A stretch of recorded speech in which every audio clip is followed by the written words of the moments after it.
하나님 우리 아버지와 주 예수 그리스도로부터 은혜와 평강이 여러분에게 있기를 바랍니다. 이 인사말이 참 힘겹고 마음 아픈 때입니다. 고국 대한민국을 위해 기도가 저절로 나오는 요즘입니다. 여러분도 그러셨겠지만 지난 며칠은 저에게 너무 힘겨운 시간이었습니다. 군인들이 총으로 안전무장을 하고 국회를 점령하고 시민들과 군인들이 대치하고 있는 모습을 지켜보면서 너무 힘겨운 시간을 보냈습니다.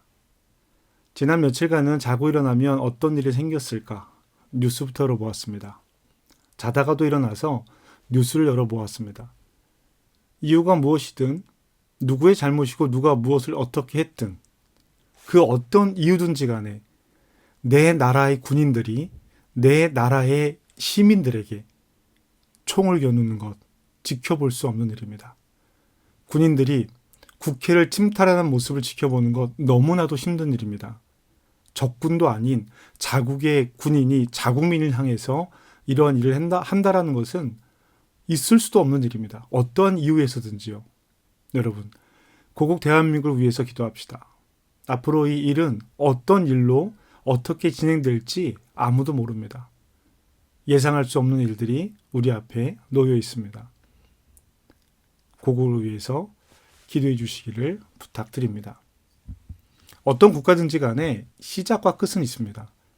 흥망성쇠가 있습니다. 찬란한 역사를 가진 나라라고 해도 영원하지 않았어요. 역사라는 시간 안에서 한 나라의 흥망성쇠는 한두 사람의 힘으로 어쩔 수 없다는 것을 우리는 알고 있습니다. 오늘 본문에 나오는 이야기도 그렇습니다. 오늘 본문은 헤롯 왕 때에 라고 시작을 하고 있습니다. 헤롯 왕이라고 하니까 이스라엘이 한 나라의 꼴을 가지고 있는 것으로 생각할 수 있습니다. 그러나 이스라엘은 한 나라로 주권을 가지고 있는 나라가 아닙니다. 이스라엘은 흥망성쇠의 마지막에 와 있어요. 바벨론에 의해 나라를 잃은 이스라엘은 바사 즉 페르시아 왕 고레스의 명령에 따라서 바벨론에서 예루살렘으로 돌아왔습니다. 그러나 이스라엘이라는 나라가 완전히 회복된 것은 아닙니다. 여전히 식민 지배를 받고 있는 상태예요. 이런 상태에서 이스라엘은 페르시아를 멸망시킨 마게도냐 왕, 우리가 많이 알고 있는 알렉산더 대왕의 지배를 잠시 받게 됩니다. 그런데 알렉산더 대왕이 갑자기 죽으면서 그의 부하들이 왕국을 나눠 지배하게 됩니다. 이스라엘은요, 셀루코스의 지배를 받게 돼요. 그리고 이 셀루코스는 다시 로마에게 멸망을 합니다. 이제 이스라엘은 로마의 지배를 받게 된 것입니다. 그 사이에 이스라엘은 독립운동을 하기도 했지만 실패했고 여전히 로마의 지배를 받고 있는 상태입니다. 헤롯 왕은 식민지를 다스리는 식민지의 왕이에요. 우리가 생각하는 그런 왕이 아니라 지역에서 식민지에서 왕 노릇을 하는 사람입니다. 로마의 총독은요 따로 있어요. 식민지를 법적으로 다스리는 사람은 따로 있더라라는 것입니다. 바로 이때 동방에서 박사들이 예루살렘에 찾아온 거예요. 그들이 예루살렘에 찾아온 이유를 2절에서 이렇게 말합니다. 유대인의 왕으로 나시니가 어디 계시냐? 우리가 동방에서 그의 별을 보고 그에게 경배하러 왔노라 하니. 아멘. 이 소식을 들은 이 이야기를 들은 헤롯 왕과 예루살렘 사람들은 깜짝 놀랐습니다. 여기서도 이스라엘의 왕이라고 표현하지 않고 유대인의 왕이라고 표현을 하고 있어요. 헤롯 왕. 이스라엘을 위임받아서 다스리는 왕이 깜짝 놀란 것입니다. 이 동방의 박사들은 지금 이란 지역인 바벨론 사람들을 가리키는 것입니다. 그리고 박사라고 하는 것은 점성술을 하는 사람들을 가리키고 있는 거예요. 다니엘서를 보면 다니엘과 친구들이 느부갓네살 왕에 의해서 포로로 잡혀갑니다. 거기서 무엇을 했느냐? 이름을 바꿔요. 그리고 갈대아 사람의 학문과 언어를 배웠다라고 말하고 있습니다. 여러분, 바로 이 갈대아 사람의 학문과 언어가 점성술을 이야기하는 거예요. 점성술은 별을 보고 점을 치는 걸 말하잖아요. 이들이 하늘의 별을 보고 유대인의 왕이 태어났다는 것을 알았다라고 합니다. 그런데 이들이 그 별을 보고 경배하러 오는 거예요. 점성술을 하는 사람들이니까 별을 보고 유대인의 왕이 태어났다? 알 수 있어요. 그건 알 수 있습니다. 그런데 세 가지 보물을 가지고 경배하러 오는 것, 왜 그럴까요? 동방의 점성술사들이 왜 서쪽의 작은 나라, 더군다나 로마의 지배를 받고 있는 작은 나라의 식민지, 이런 식민지를 다스리는 제한적인 힘을 가진 왕에게 경배하러 오는가? 왜요? 왜 그럴까요? 4절 말씀을 볼까요? 왕이 모든 대제사장과 백성의 서기관들을 모아 그리스도가 어디서 났겠느냐 물으니 아멘. 헤롯 왕이 묻는 거예요. 그리스도의 존재를 헤롯 왕은 이미 알고 있습니다. 유대인이라면 다 알고 있는 이야기예요. 동방의 점성술사들이 어떤 별을 보고 유대인의 왕이 태어났다라는 것을 알 정도라면 보통의 일은 아니라는 뜻이겠죠. 그냥 유대인이 왕이 태어났다라고 한다면 그럴 순 있겠다 싶어도 찾아올 일은 없을 거예요. 그 정도로 가치 있는 일이 아닙니다. 로마의 식민지인 이스라엘을 다스리는 사람이 뭐 그리 대단한 일이라고 이걸 찾아옵니까?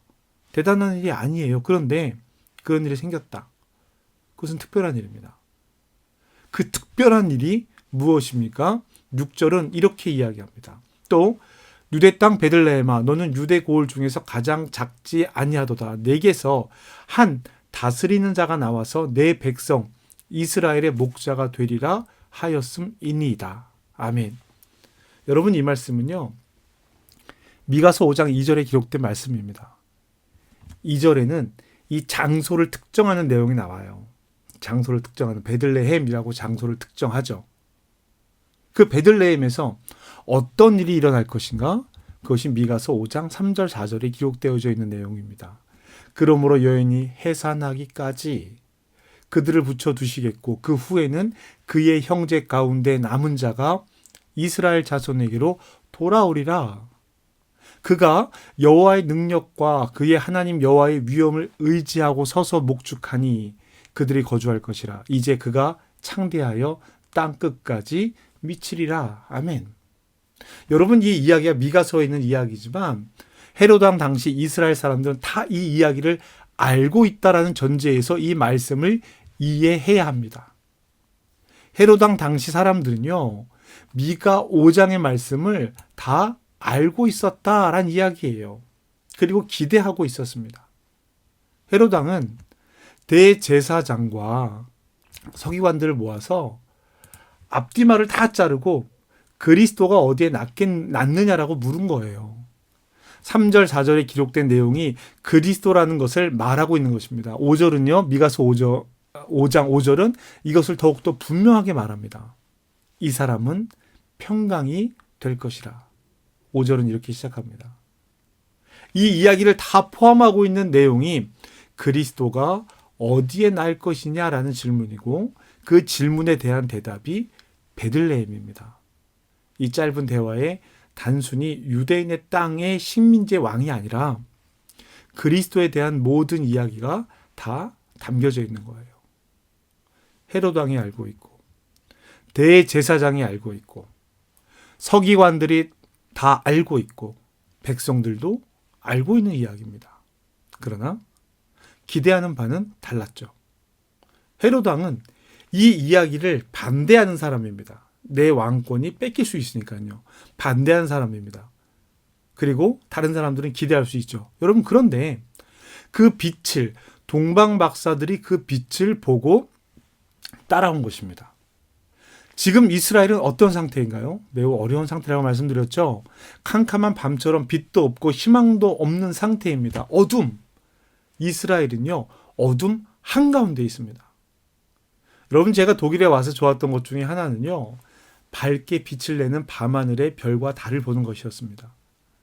하노버에서 보는 밤하늘의 별은 참 밝습니다. 시골에서 자란 저는요, 밤하늘에 맑은 빛을 내는 달과 별을 참 좋아합니다. 한국에서는 별빛과 달빛을 시골집에 나가야 볼 수 있었어요. 도심에서는 보기 힘든 날들이 많았습니다. 왜 그럴까요? 왜 도시에서는, 한국의 도시에서는 빛을 볼 수 없을까요? 별빛을 볼 수 없을까요? 별빛은요, 언제나 같은 빛을 냅니다. 달빛도 언제나 같은 빛을 내요. 왜냐하면 이들은 스스로 빛을 내지 못하기 때문입니다. 태양이 낸 빛을 반사해서 빛을 내기 때문에 언제나 같은 빛을 내요. 그런데 왜 도심에서는 보이지 않고 시골에서는 보일까요? 주변의 빛들 때문입니다. 도시의 네온 사인이 건물들이 밤새 켜놓은 불빛 때문에 길을 환하게 비추는 가로등 때문에 별의 빛을 볼 수 없는 거예요. 나침반이 없던 시절 별빛을 보고 방향을 찾았습니다. 밤에 빛을 보고 방향을 정하고 낮에도 그 빛을 향한 길을 따라 걷는 거예요. 올바른 방향을 가기 위해서는 바른 빛의 방향을 따라갔어야 했습니다. 정해져 있었어요. 동서남북이요. 주변을 가득 채운 가로등과 네온 사인이 오히려 별의 빛을 가려버린다는 사실 여러분 기억하시기 바랍니다. 구약, 특히 시편에서는요, 빛이라는 표현이 많이 나오는데요. 시편에서의 빛은 많은 경우 하나님을 상징합니다. 대표적인 것이 시편 27편 1절이죠. 여호와는 나의 빛이요 나의 구원이시니 내가 누구를 두려워하리요. 여호와는 내 생명의 능력이시니 내가 누구를 무서워하리요. 아멘. 시편 119편은요. 하나님의 말씀을 빛이라고 이렇게 이야기합니다. 주의 말씀은 내 발의 등이요 내 길의 빛이니이다. 아멘. 요한복음은 예수님을 빛이라고 말하고 있고요. 사랑하는 성도 여러분, 빛이 언제 필요합니까? 빛이 언제 필요해요? 앞서 말씀드린 것처럼 별이 그 빛을 밝게 보여주는 것은요, 캄캄한 밤입니다. 밤이 깊고 어두움이 깊을수록 빛은 영롱하게 빛을 내는 거예요. 동방의 박사들이 이스라엘에 뜬 빛을 발견했습니다. 그리고 그 빛을 따라왔어요. 이스라엘은요, 가장 어두운 시간을 보내고 있습니다. 밤 하늘에는 더 큰 빛이 있어요. 달빛이죠? 그런데 왜 달빛이 아니고 별빛일까? 곰곰이 생각해 봤습니다. 달은요, 그 모양이 변하고 작아져서 안 보일 때도 있더라는 거예요. 그런데 별은 작지만 언제나 보입니다. 캄캄하면 캄캄할수록, 어두우면 어두울수록 빛은 더욱 환하게 빛을 냅니다. 사랑하는 성도 여러분, 빛을 따라가는 저와 여러분이 되기를 주님의 이름으로 축복합니다. 어두울수록 우리를 인도하시는 주님의 빛을 바라보기 바랍니다. 눈 앞을 보면 캄캄해서 아무것도 볼 수 없습니다. 그러나 하늘을 바라보면 별빛이 우리를 올바른 방향으로 인도합니다. 동방의 박사들이 별빛을 보고 예수님을 경배하러 온 것처럼 우리도 올바른 방향으로 갑시다. 이방의 박사들도 그 빛을 보고서 놀라서 찾아오는데 이미 빛을 만나고 빛을 보고 있는 우리가 빛을 잃어버리면 안 되잖아요. 너무 안타까운 일입니다. 사랑하는 여러분, 빛이신 예수님, 내 발의 등이요 내 길의 빛이 되시는 하나님을 만났다고 해서 이 캄캄한 밤이 사라지는 것은 아닙니다. 분명하게 보이면 보일수록 밤은 깊은 거예요. 예수님의 빛을 발견했다고 해서 우리의 모든 문제가 순식간에 사라지지 않습니다. 예수님을 믿고 하나님과 동행하는 우리의 삶의 환경은 변하지 않습니다. 다만 그 빛을 보는 내가 달라지는 거예요. 이제 더 이상 방향을 모르고 이리저리 헤매는 것이 아니라 그 빛을 보고 명료한 방향을 따라 걸어가는 것입니다.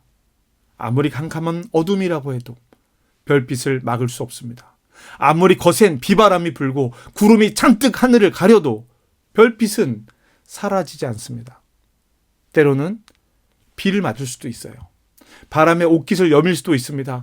캄캄한 밤이 두렵게 느껴질 때도 있어요. 그러나 우리는 빛이신 예수님을 따라가는 사람들입니다. 그 빛이 주는 기쁨을 잃어버리지 맙시다. 동방의 박사들은 왕과 이야기를 나누고 또 길을 나서요. 동방에서부터 보던 그 별빛이 앞서가며 한 곳에 머뭅니다. 그리고 그들은 이렇게 말합니다. 그들이 별을 보고 매우 크게 기뻐하더라. 아멘. 기뻐했습니다. 여러분, 이들이 기뻐한 것은 단순한 별이 아닙니다. 그 별빛이 그들을 예수님에게로 이끌었어요. 마침내 아기가 있는 곳에 다다르자 이들은 크게 기뻐했습니다. 이 기쁨이 저와 여러분의 기쁨이 되길 주님의 이름으로 축복합니다. 예수님과 동행하는 온전한 삶을 아직 누리지 못하고 있다면 너무 슬픈 일이에요. 하늘 아버지와 예수님께서 약속하신 풍성한 삶이거든요. 그 풍성한 삶을 누리지 못한다면 이 또한 슬픈 일입니다. 사랑하는 한어버 한민교회 성도 여러분, 주님은 여러분에게 어떤 분이십니까?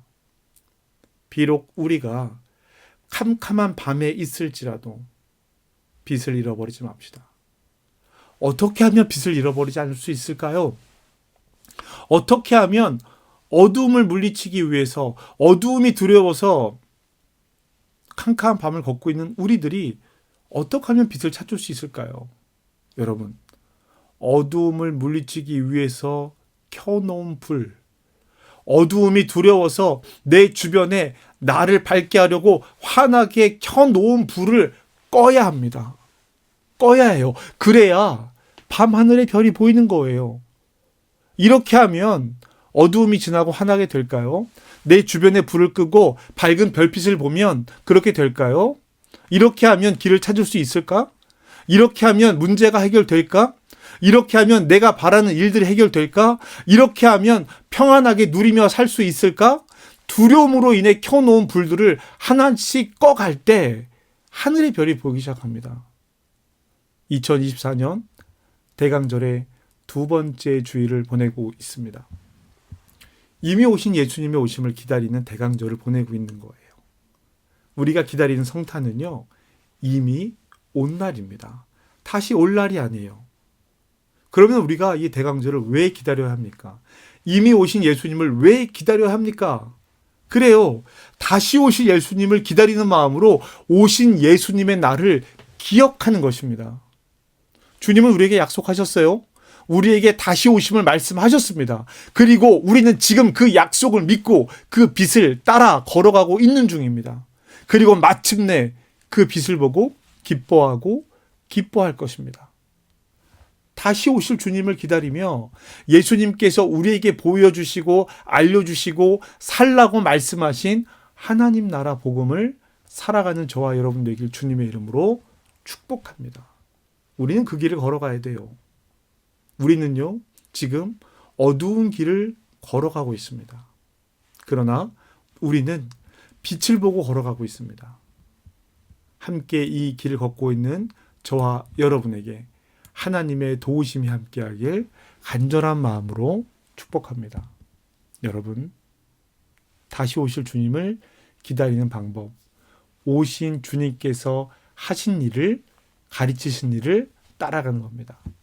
그 일을 기억하기 위해서 오신 예수님의 날을 축하하는 거예요. 저와 여러분이 대강절의 두 번째 주일을 보내면서 빛으로 오셔서 어둠 안에 있는 우리에게 길을 보여주신 예수님을 만나기를 주님의 이름으로 축복합니다. 축복합니다. 우리는 여전히 어두운 길을 걸어가고 있습니다. 기도합시다. 우리의 빛이 되시는 주님, 우리의 길이 되시는 주님, 이 시간 간절한 마음으로 기도합니다. 우리가 처한 현실이 깊은 어둠일 때가 있습니다. 주님은 여전히 그 자리에 계신데 우리가 우리 주변의 빛을 밝혀 주님의 빛을 잃어버리고 방황할 때가 있더라는 것입니다. 동방의 박사들이 빛을 보고 주님의 오심을 찾아왔습니다. 우리는 이미 그 빛을 만난 사람임에도 불구하고 혹 우리가 여전히 두려워하고 있다면 오늘 하늘을 향해 눈을 들고 여전히 그곳에 계신 주님을 보게 하시옵소서. 나를 안전하게 지켜줄 것 같아 여기저기 켜놓은 불을 끄고 여전히 우리를 사랑하시는 주님을 보게 하시옵소서. 주님의 길을 따르게 하시옵소서. 어두움이 깊으면 깊을수록 빛은 더욱 찬란하게 빛을 냅니다. 그러나 어두움도 여전히 물러가지 않습니다.